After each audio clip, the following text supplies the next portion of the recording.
Ivy.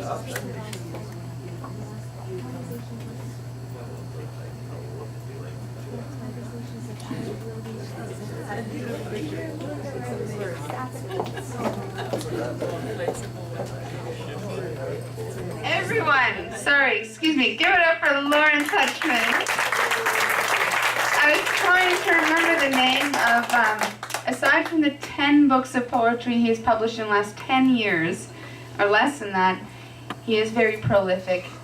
His book called In Writers' Words, he interviewed about 10 or 8. I knew I was in there. 8 of Canada's top poets, many of whom have passed away in the last 10 years, including Alan Purdy, and the other names escape me, but it's actually done extremely well. When I was at his house, as you'll see in the interview, his entire study is full of hours and hours of interviews for that book and also for his last collection, which he did read poem from, or which the interview focuses on rather, 2 Maps of Emery. So he's a scholar and much more. Let's give it up one more time for Lauren Touchman. And we will have 3 more people. We will have Zohra, then Eryk Burns, a short piece from Frank, and then our other featured artist, Ronnie O'Byrne, our very short intermission, and we will kick it off with Bobby. Let me introduce Zohra Zoberi. She is an award-winning playwright, poet, and has won the many awards. I won't get into it. She says not to get into it. And her upcoming memoir, she's lived all around the world, and she's been working on it for the last few years, and that is what's actually featured in this magazine. Here she is, Zohra. Thank you, Ivy. After Lauren's kitchens, I feel very fortunate to be amongst such scholars and such accomplished authors and artists and everything. And this is my thing. I feel really good to be here and have this opportunity. English is not my mother tongue, so I think for us, whatever we can write in English should be appreciated. Anyway, I write in 2 languages. I write better in Urdu. And this is from my memoir to come up, and I hope that everybody will be attending those memoir book launch. It's titled A Culinary Adventure, so it's a true story. I will take you to Africa for a few minutes.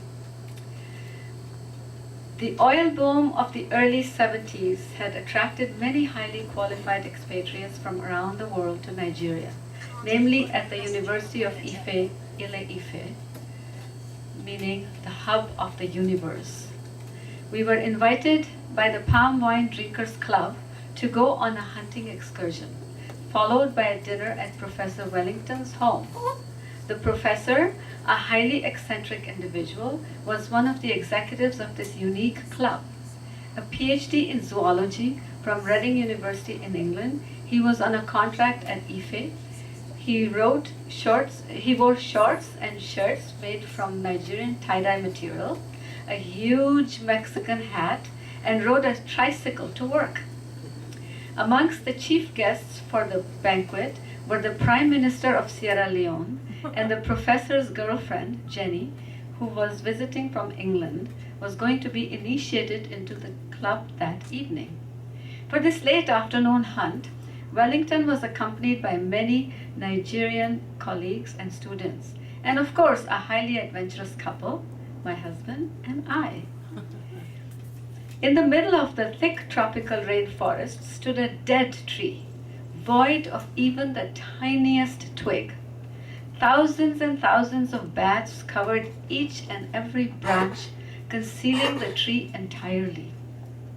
Several hunters aimed, and simultaneously gunshots rang out. But at the sound of gunshots, thousands of frightened bats took to the sky. The hunt was on, and now the prey was identified.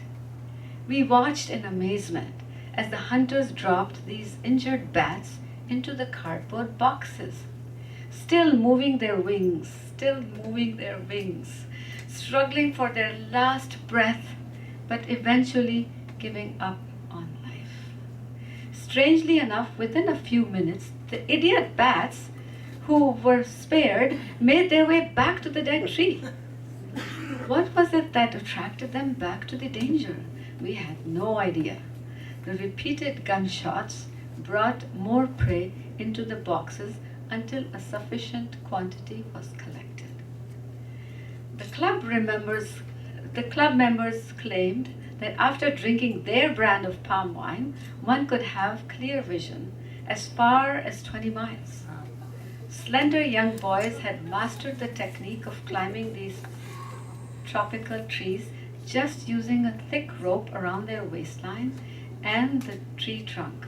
In seconds, they could reach the top to place the calabash right under the sapping fruit.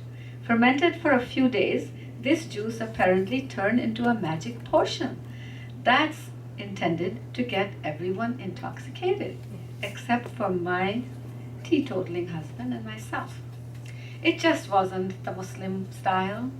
Luckily, it was a garden party, so I managed to accidentally spill the wine on the grass, thus spared from that far-sighted insight. By the end of the evening, we were the only two individuals who had remained sober.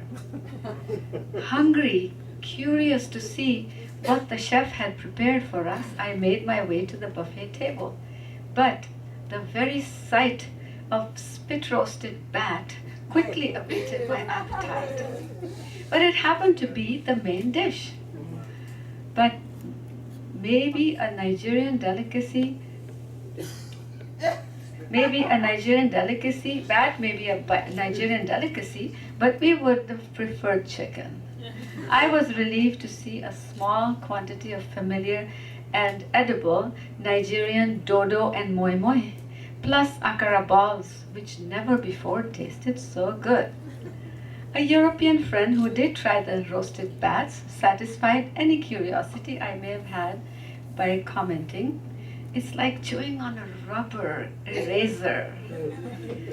The video of that bat hunting expedition is still with us. My husband loves to run it over and over again and again, but in reverse. So it looks like the tree trunk sucks up all the flying bats like a vacuum cleaner. I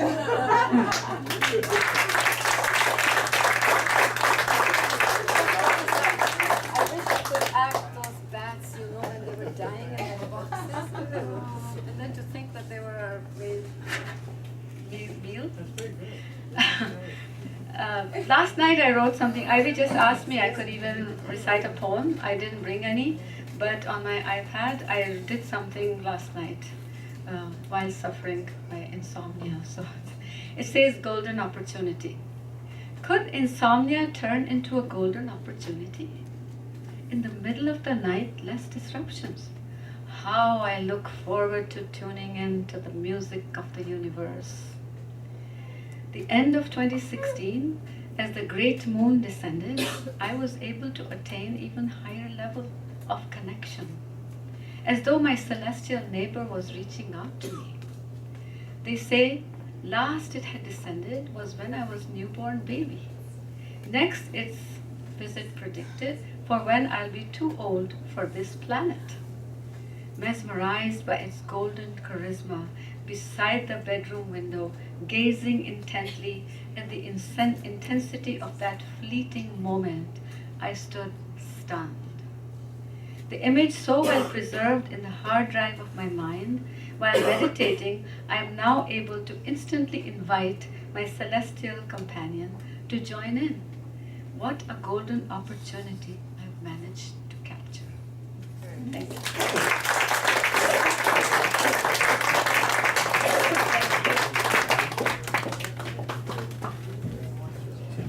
Thank you. Let's give it up one more time for Zohra.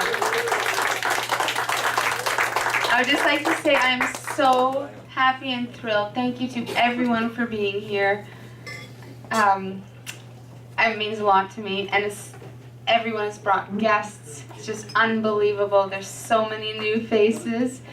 And again, we have Marcia and Danny from the winemaker shop. Beautiful people. please chat to them at the intermission, and you're going to taste the wine, because someone's winning those wine baskets, and someone's winning gift certificates. And it's really good. And thank you so much also to John. I can't say it enough. I said it a lot during the cafe days. I'm paying for the drink tickets that we've handed out, and beyond that, he has allowed us to have this venue for free, which is amazing. I cover the drink tickets. Thank you, John. That's why I encourage. Thank you for everyone for buying drinks, and encourage everyone to buy drinks. I've known John for close to 20 years now, about 17, and before the Moonshine Cafe, there was not a single music venue in Oakville. He changed the music scene. Artists from all over Canada, when they tour Canada, they come and stop and play here. And it's an amazing place. John hosts the arts, whether he makes a dime or not, it doesn't matter. And actually Joyce Wayne, who's the other artist next to Lawrence in the artist profile, she was supposed to be here tonight. She couldn't be because she's very ill with the flu, as is Howard from Mosaic. Unfortunately, but if the article in the artist profile section does talk about how the publishers and people in the arts these days, when you have the monopoly of larger businesses taking over, the people who are still doing it, they're very hardcore. So it means a lot. John is an example of someone that's hardcore into the music and the arts, just like the publishers, like Mosaic Press, Guernica Editions, Black Moss Press, and everyone here. The Artis is all about people who have dedicated their life to their art and their skill. And that's what we're all about, so thank you. So let's give it up for our first featurette performer of the evening, Eryk Burns, who hails from Toronto, but he has lived all over the world. We have an 80-20 thing in the Artis. It's 905, but it's all about showing the 905 to the rest of the world. So it's 80% 905, 20% from elsewhere in the GTA. He is fluent in French, German, and of course English and some Italian. He has traveled the world. He is a photographer, poet, writer, and bird watcher. Beautiful spread in the magazine. Give it up for Eryk one more time. Thank you, Ivy, and Artis magazine for including me in such a beautiful collection of words and images. I'm truly humbled and honored and privileged to be included in this beautiful collection. And I'm also honored and privileged to be welcomed by such an illustrious group of people. Very talented, obviously very talented people.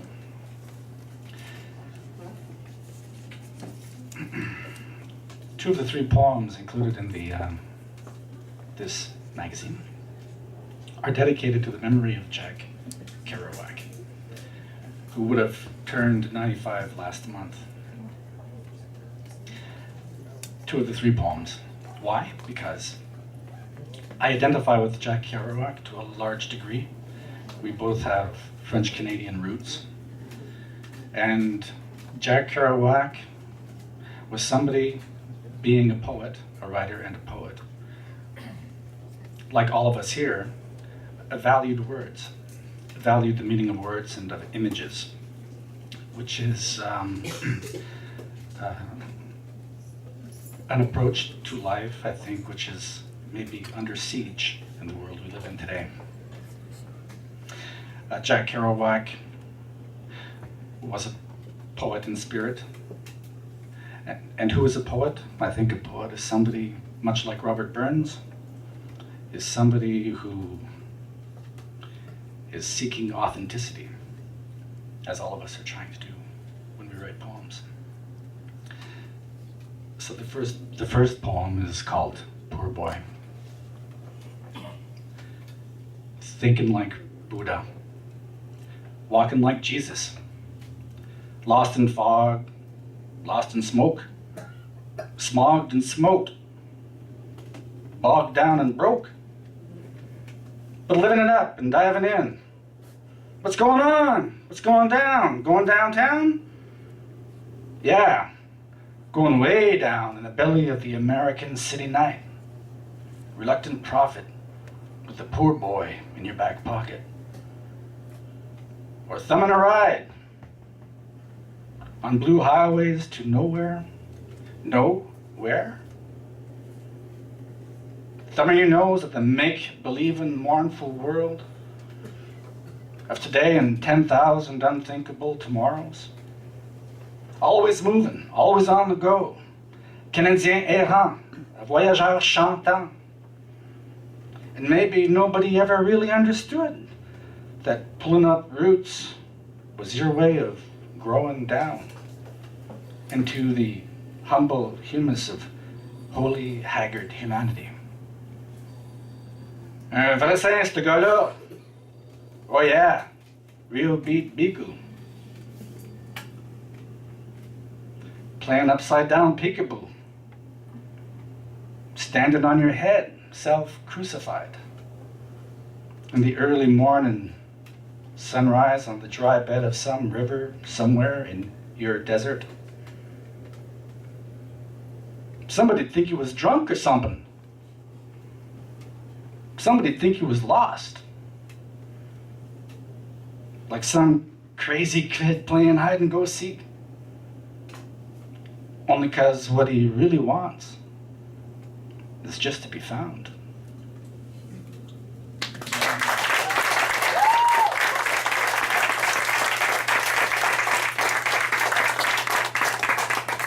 Thank you.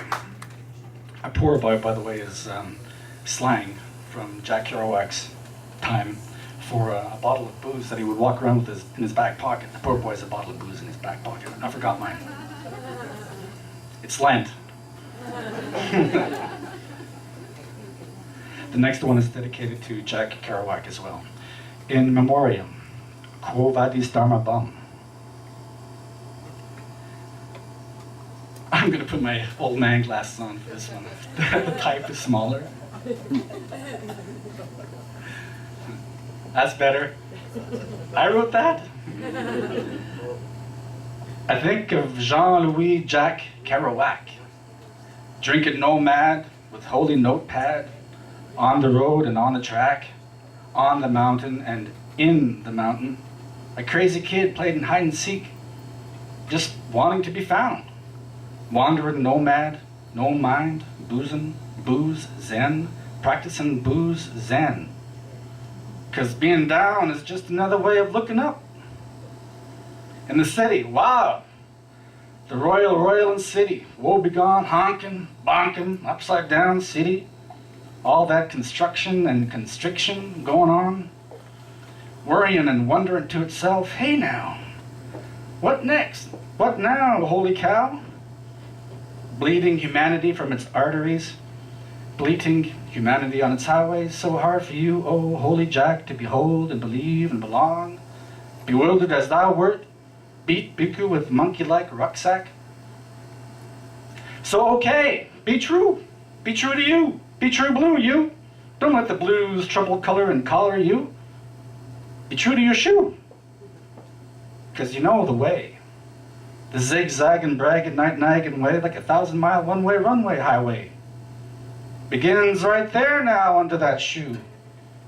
So away you go, only way you know, with a throw of the hand, big merry whoop, across the land from city to incomprehensible city, eternally searching for your jazzed out Mother Jerusalem, all the while crying out, hey buddy, ça va? Buddy, ça va? Buddy, sattva. Dharma bum.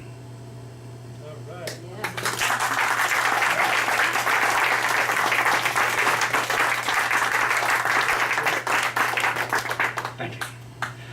This last poem is called Gold Rings, and it's inspired by the poetry of Robert Lax, American poet, a contemporary of Jack Kerouac.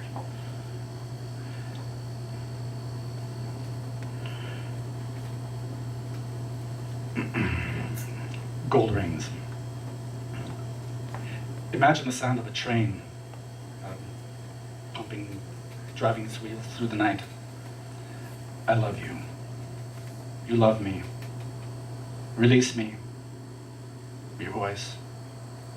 Your eyes. Your touch. Your sighs. your heart, your thighs, your soul. Gold rings to bind up my wrists. Thank you.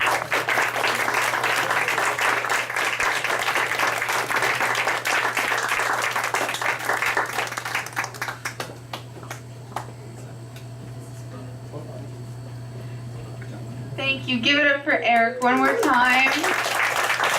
I would just want to really stress that if the feature artists and featurettes, Eva, Eryk, and Ronnie, if it wasn't for them and all the artists in the magazine and all the number of people, most of the people that will be performing after the intermission will be in the second issue. If it wasn't for all of you, this magazine would not exist. Thank you so much for stepping up, and you know, it's kind of like a startup, and I don't really like that word, but that's what it is, and so far it's going well. And our next artist, slight change of plan, Eva's gonna come up, and then we will do Frank and Ronnie. So let's give it for Eva Kolacz. Her latest exhibit was in Vancouver, worldwide renowned artist, and tonight we also get to hear some of her poetry. Everyone, Eva Kolacz. Can I hear me well?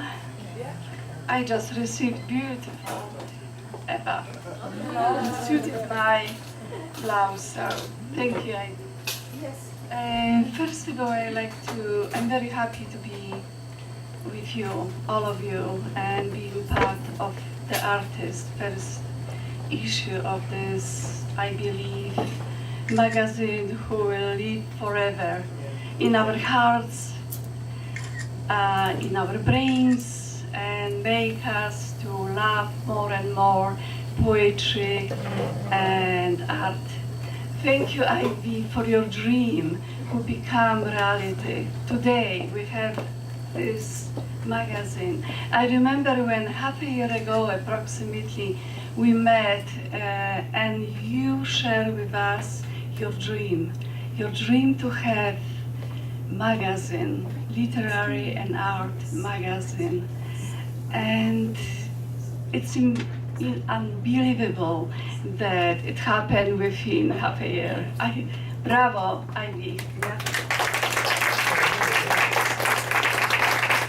So I'd like to share a little bit history about me, very, very short.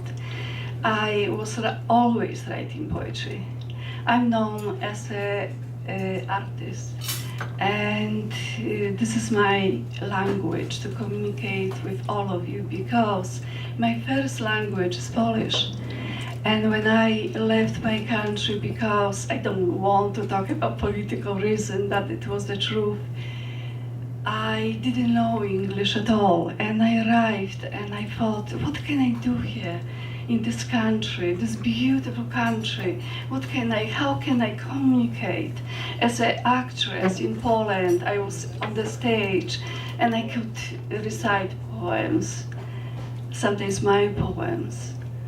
And suddenly, being in Saskatchewan for 4 years,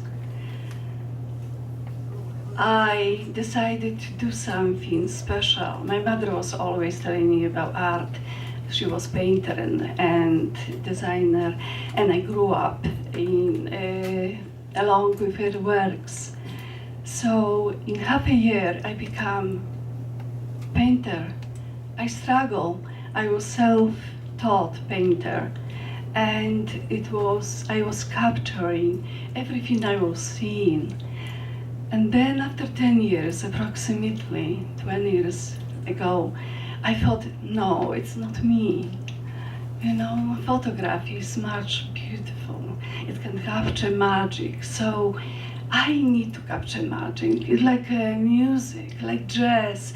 When you hear the piece of music and suddenly you hear the other tones, like, you know, and the music is coming and going, and you are in it, and you can actually try to compose with the pianist the music.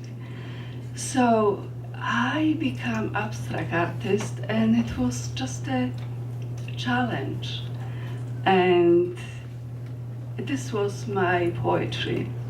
It was my poetry because I couldn't write in English. It will be not my poetry. But 7 years ago, suddenly my niece told me, Ciocia, Auntie, you are 30 years in Canada. You have to try to write in English. And I started. So I'm writing only in English right now. And I like to share with you, all of you, with such a pleasure and gratitude, this moment of launching artists and being here. Thank you. I will. So, first poem which I will read to you, it's Refuge. Unable to imagine a future better than now. Sharon Thyssen, Praxis. The clouds are blind and confused in their new shape of mist, with no end or beginning, sinking in our skin, drifting. The overcrowded boat moves like a wounded bird. I'm here and not here at all. Was it my choice to exist and hanging on to a grim-lipped day, trying hard not to look at the blood-flushed sunset, flowing into and out of memories swallowed by the smoke and of burning city we left behind. When dust from the rubble is eating the air, you don't hear your own cry. Judge me not. I can't withdraw hope from my life. At night, spikes of hard waves came to leave the boat and spin it around like carousel in slow motion. I can't find my words anymore. They're speeding toward the surface of the sea, covered with bubble air of my breath. All I can hear now is the whisper of water taking me softly in.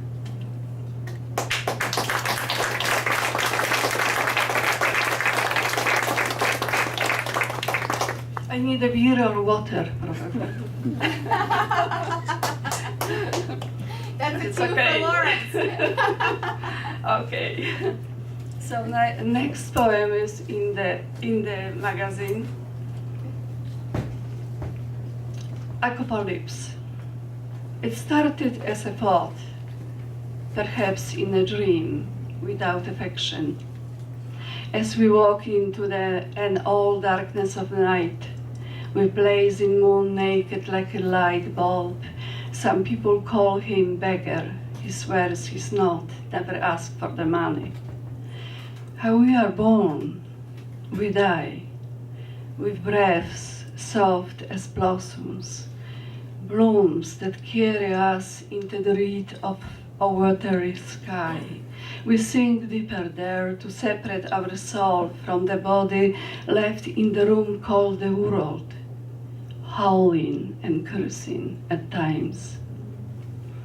Time would go on and on, churning cities into dust, sun to stone. Let me think of a sweet song, see the dancer in me, in the garden I will never outgrow. Why do we need this constant source of all, championed by the new technology, to feel alive? The skin growing over our skin is thickening, leathery-like. You say that it's protective skin, well-weathered to withstand all climate changes, you say. And And I will ask you, why do you need to wear this elephant skin that resembles stone walls? Touch me, fruitful water, run me through, turn me upside down, so I will stand again on my feet.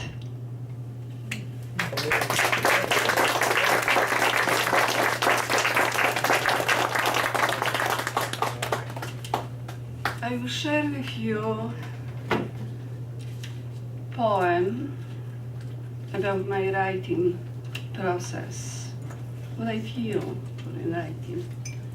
I'm actually painting, I'm looking for a poem right now.